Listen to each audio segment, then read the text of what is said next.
Hello everyone, my name is Oana Rus and I'm a student in Dr. Greg Price LDRD Socially and Environmental Responsible Leadership class at City University. In this presentation, I will talk about the Coca-Cola Company and their sustainability practices with the aim of creating a case for incorporating social and environmental responsibility into their strategic objectives aligned with the company's mission and vision. I will present the current CSR state, analyze alignment between current state and objectives, propose new objectives as attainable goals, and show the economic impact quantitatively and qualitatively. I will conclude with a summary of ideas and argue for adopting these new ethical objectives. To begin, the company's mission is refresh the world, make a difference. And the vision is presented below.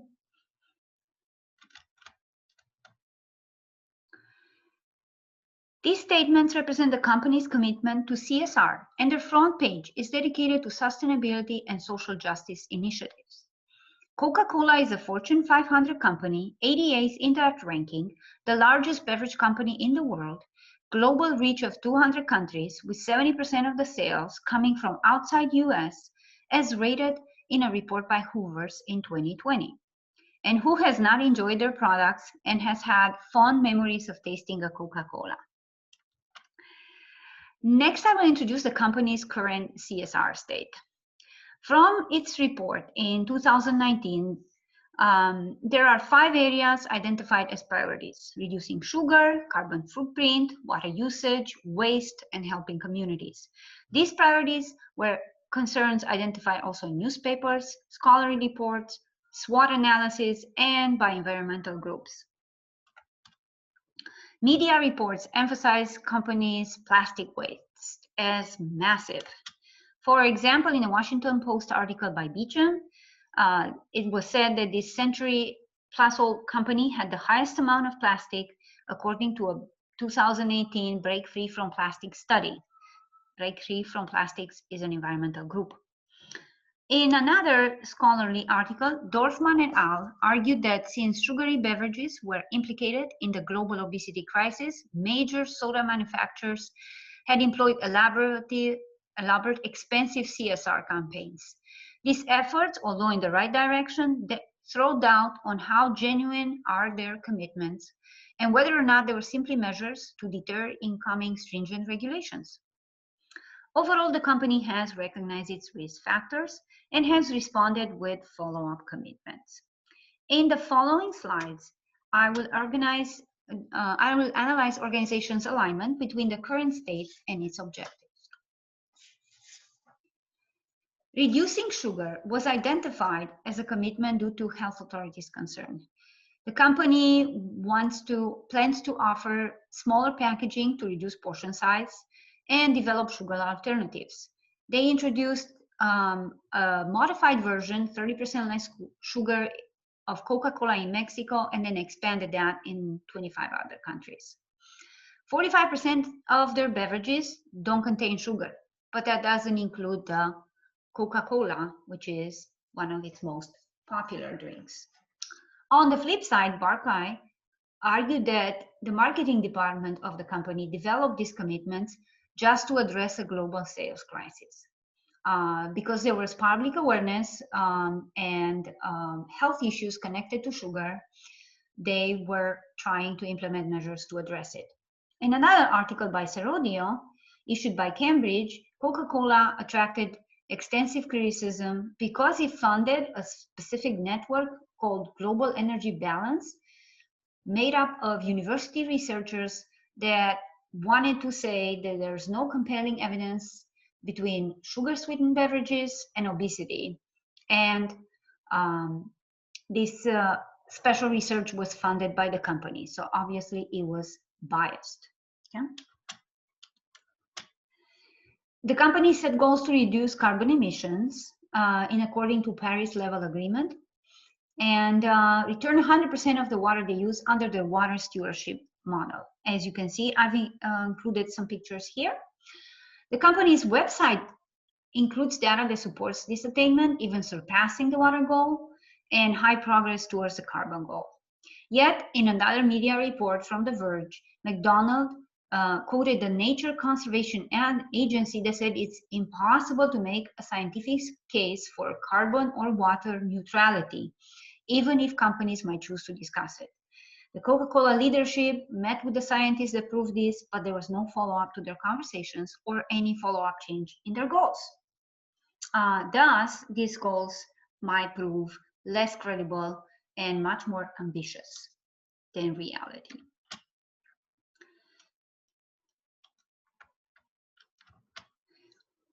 Next, the company set goals to recycle waste, as presented here in these graphics, and showed corresponding data in their sustainability report, which is included in this slide.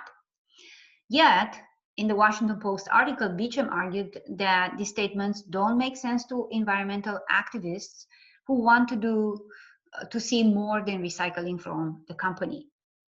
The Break Free from Plastic campaign coordinator told Washington Post that it was not possible to recycle the amount of plastic being produced, and plastic could be recycled a limited number of times before it lost its quality. The company made a commitment to help people and communities, specifically focusing on human rights, equality, inclusion, women empowerment, donations, and associated slides and data from the company's reports are included here.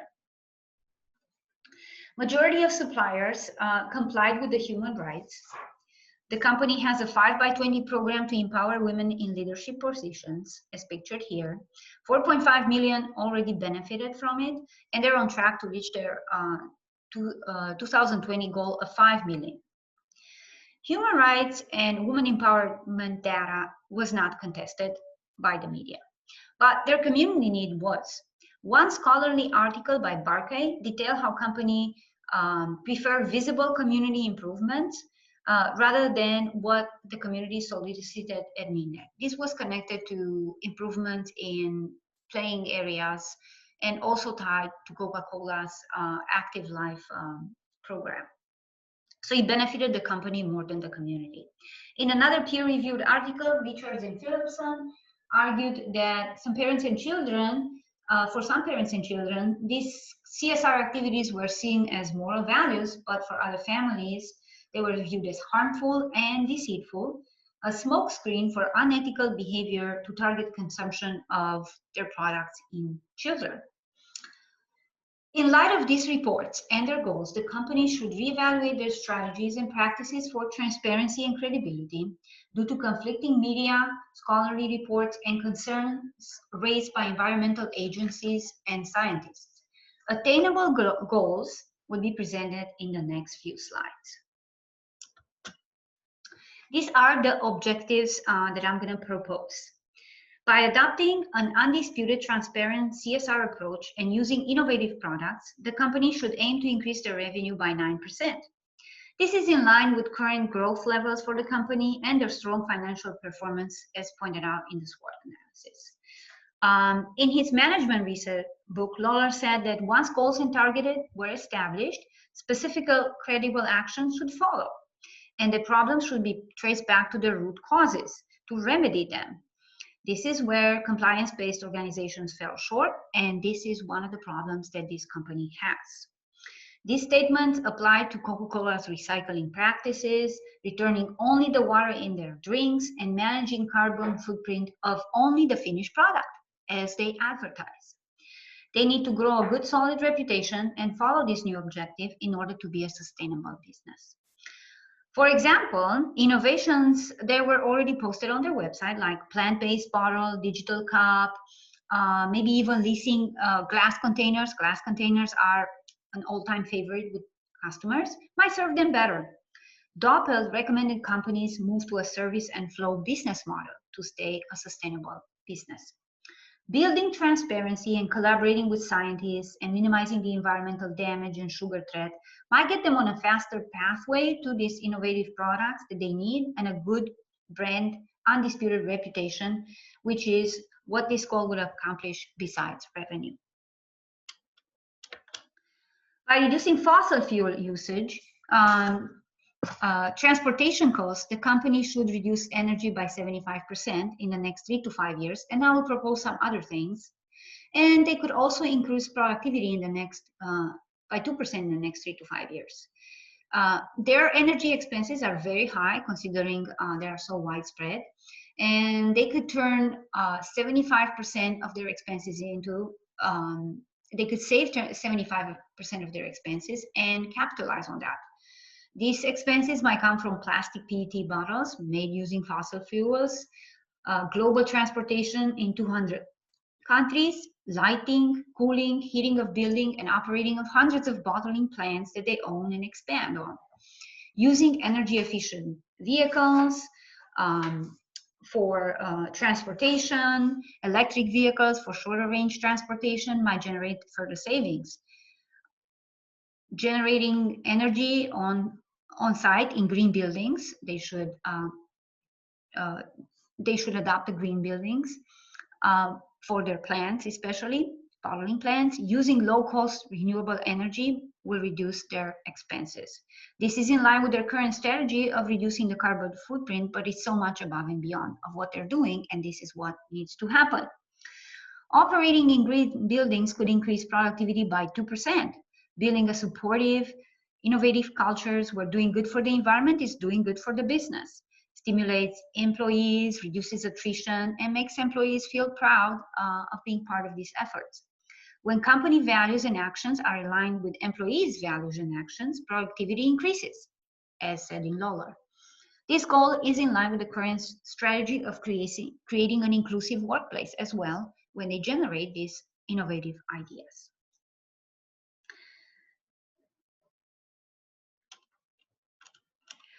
By reducing the amount of plastic bottles in packaging, recycling, reusing materials, the company would save 20% in waste cost and also build a capital reserve from half of these savings in the next 3 to 5 years. This is in line with the company's goal of recycling, but it is a lot more than that. These goals were the current goals regarding recycling were contested already and deemed as not feasible because there's not enough infrastructure to deal with the amount that should be recycled. Plastic still ends up in landfills, as National Geographic Society reported. On their website, though, the company explained that Dasani introduced water in an aluminum can and will introduce water in an aluminum bottle. Together with a hybrid recyclable PET bottle, lightweighting, packageless deliveries, this could remove the equivalent of 1 billion virgin plastic bottles from Dasani's production over the next 5 years.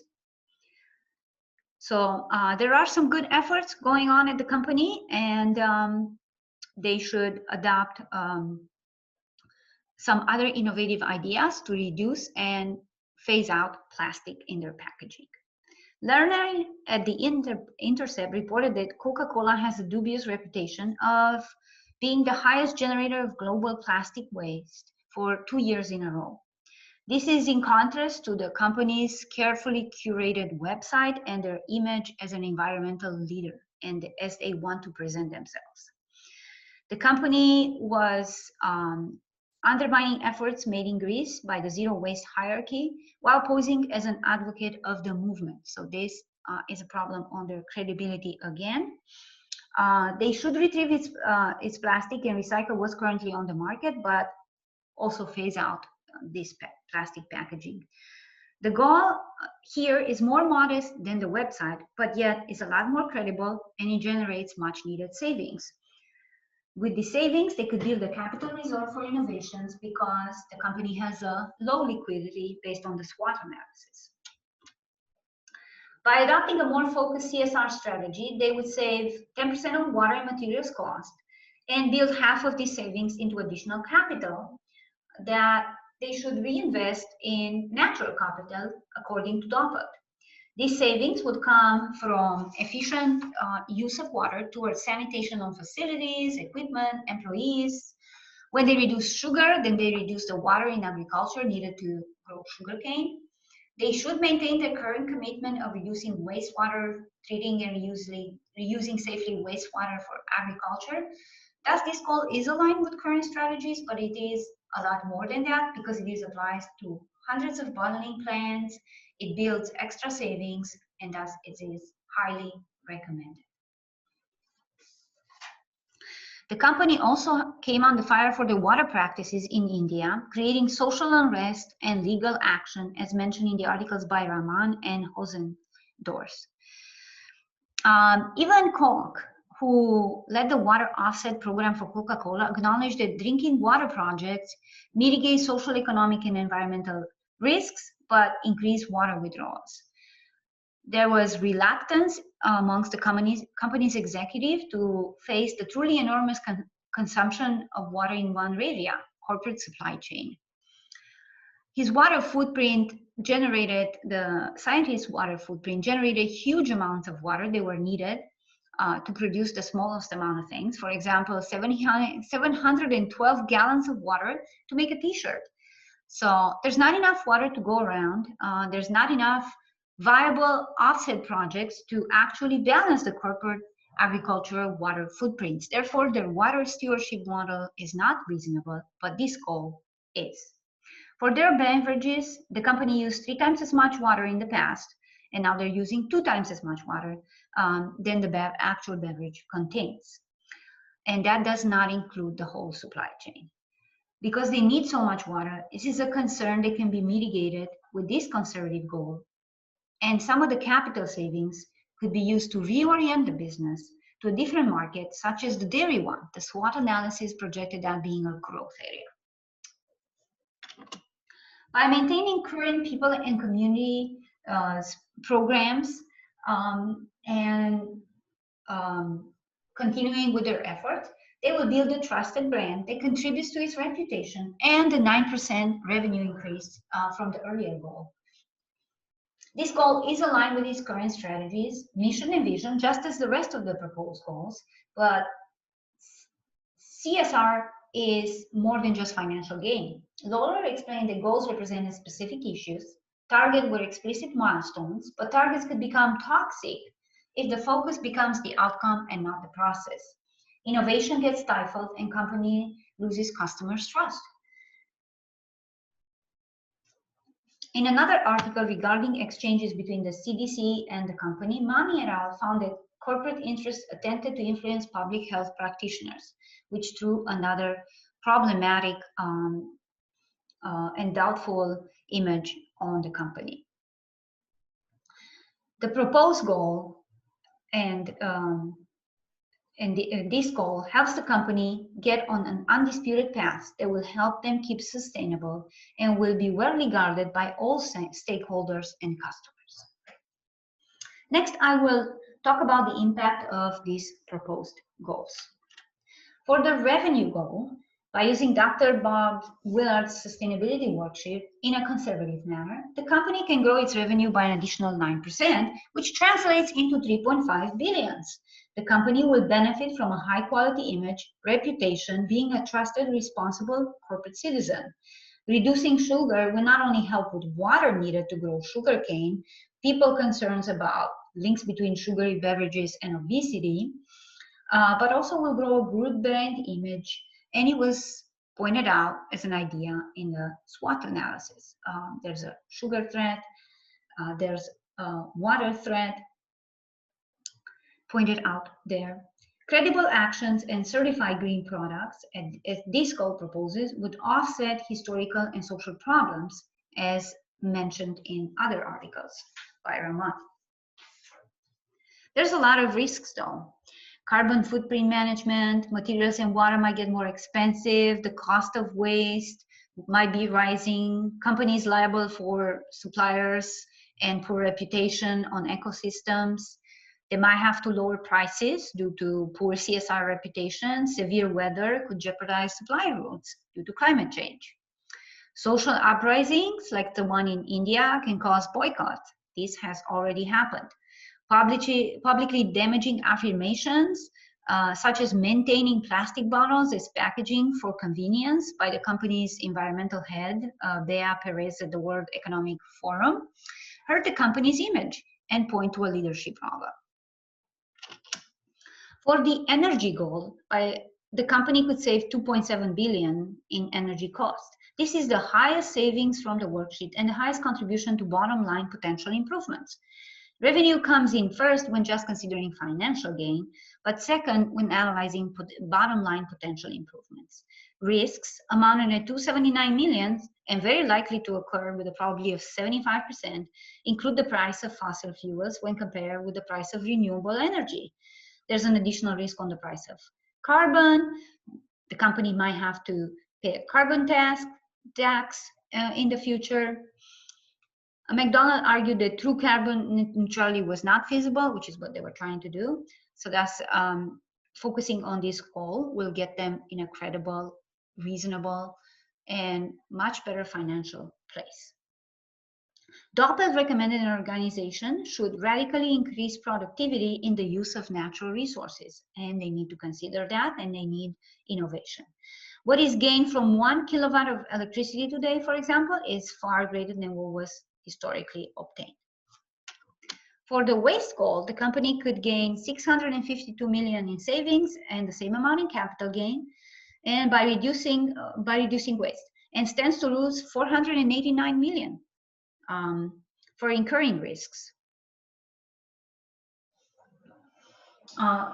which half of that will go into bottom line calculations. The worksheet shows risks of higher risk are 75% likely to happen. This is the third highest financial gain from the worksheet. Risk comes from plastic, fossil fuels, landfill, lead to pollute water and beaches that endanger marine life that I've already outlined.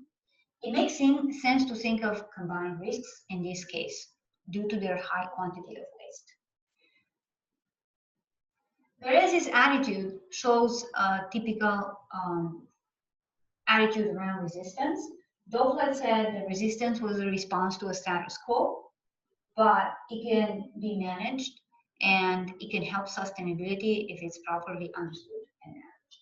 When poorly directed, though, and kept as ignorance, it can be disastrous. For water and materials goals, the company overall could save 456 million, deposit the same in a capital fund, and stand to lose 486 million.